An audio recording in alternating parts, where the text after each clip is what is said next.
नमस्कार, मैं एडवोकेट सौरभ कुणाल। स्वागत है आपका हमारे इस यूट्यूब चैनल पे। यहाँ पे हम चर्चा करते हैं बहुत सारे लीगल और फाइनेंशियल इश्यूज को। तो मित्रों, जैसा कि आपको पता है, बिहार में सुप्रीम कोर्ट के आदेश के बाद, यानी सुप्रीम कोर्ट के 10 नवंबर के आदेश के बाद अब बिहार में बालू का खनन पुनः शुरू हो जाएगा।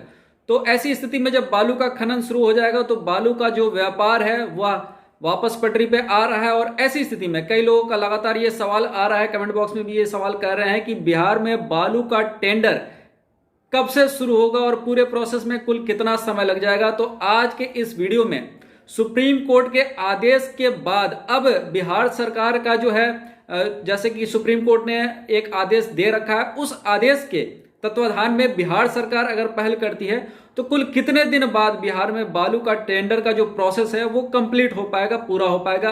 तो इसकी जानकारी आज के इस वीडियो में देंगे। लेकिन वीडियो को शुरू करने के पहले मित्रों, मैं आपसे कहना चाहूंगा कि अगर पहली बार आप हमारे इस वीडियो को देख रहे हैं तो कृपया आप हमारे चैनल को सब्सक्राइब करें और साथ में बेल बटन जरूर दबा दें, ताकि इस चैनल के जितने भी अपडेट्स हैं आप तक नोटिफिकेशन में मिलते रहें। तो चलिए शुरू करते हैं आज के इस वीडियो को। मित्रों, आपको जैसा पता है कि एनजीटी के ने बिहार में बालू के खनन पे रोक लगा दिया था। इसके बाद बिहार सरकार जो है वह सुप्रीम कोर्ट का दरवाजा खटखटाई और बिहार सरकार ने गुहार लगाया कि एनजीटी के आदेश के बाद बिहार सरकार के राजस्व को भारी नुकसान हो रहा है और साथ ही साथ जो बालू के व्यवसायी हैं और जो मजदूर हैं जो इसमें लगे हुए हैं, जिनका रोजी रोजगार बालू के व्यवसाय से है, उनको भारी नुकसान हो रहा है। तो इन सारी चीजों को देखने के बाद सुप्रीम कोर्ट ने एक बड़ा ही बैलेंस्ड, बड़ा ही संतुलित जजमेंट दिया है कि बालू के जो खनन है, बालू का जो अवैध खनन है, लाल और सफेद बालू के जो अवैध खनन से वातावरण पे, पर्यावरण पे जो उसका बुरा प्रभाव पड़ रहा है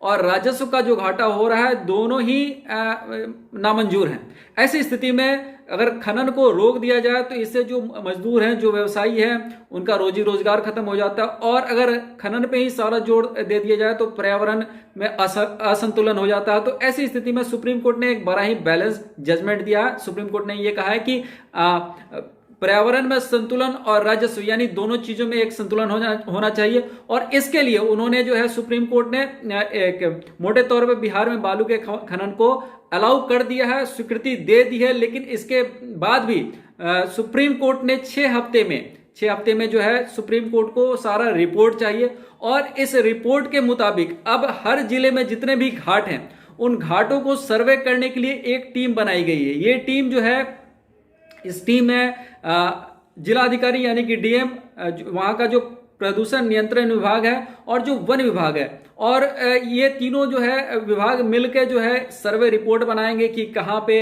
बालू का, किन घाटों पे बालू का खनन हो रहा है और उससे पर्यावरण को कितना नुकसान हो रहा है। इन सारी चीजों पे एक विस्तृत रिपोर्ट बना के ये स्टेट कमेटी को देंगे।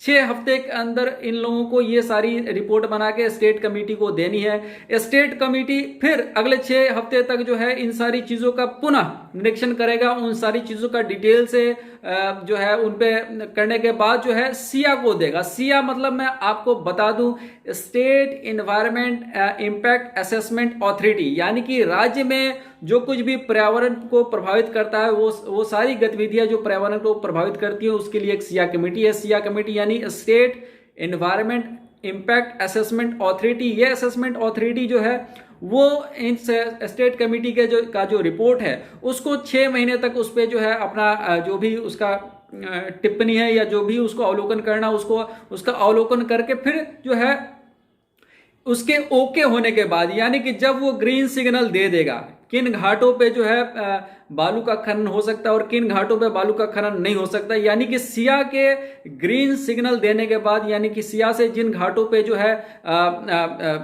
स्वीकृति मिल जाएगी कि इन घाटों पे खनन हो सकता है, उन्हीं घाटों पे जो है बिहार सरकार के द्वारा टेंडरिंग का प्रोसेस होगा। तो अगर इस हिसाब से देख लें तो 6 हफ्ते यानी 12 हफ्ते और उसके बाद 6 हफ्ते यानी पूरे 18 हफ्ते। तो समझ लीजिए कि 4-4.5 महीने के बाद ही टेंडरिंग का जो प्रोसेस है बिहार में वो शुरू हो सकता है, जो सुप्रीम कोर्ट का दिशा निर्देश दिया गया है। अगर इसमें अगर बिहार सरकार पूरा का जो पहल लेती है, अगर वो पूरी चुस्ती के साथ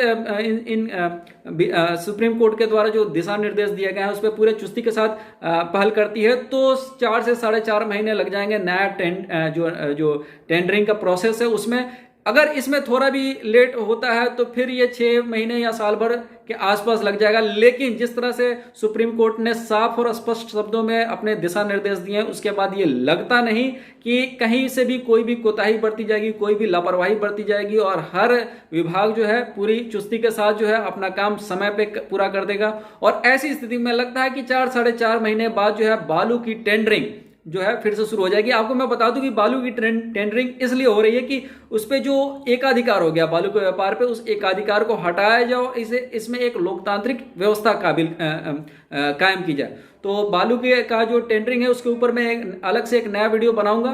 तो फिलहाल यही था बालू के ऊपर का जो अपडेट है, जो लीगल इस पे पॉइंट ऑफ व्यू है, मैंने आपको बता दिया। मिलते हैं फिर एक नए वीडियो के साथ, तब तक अपना ख्याल रखिएगा। नमस्कार।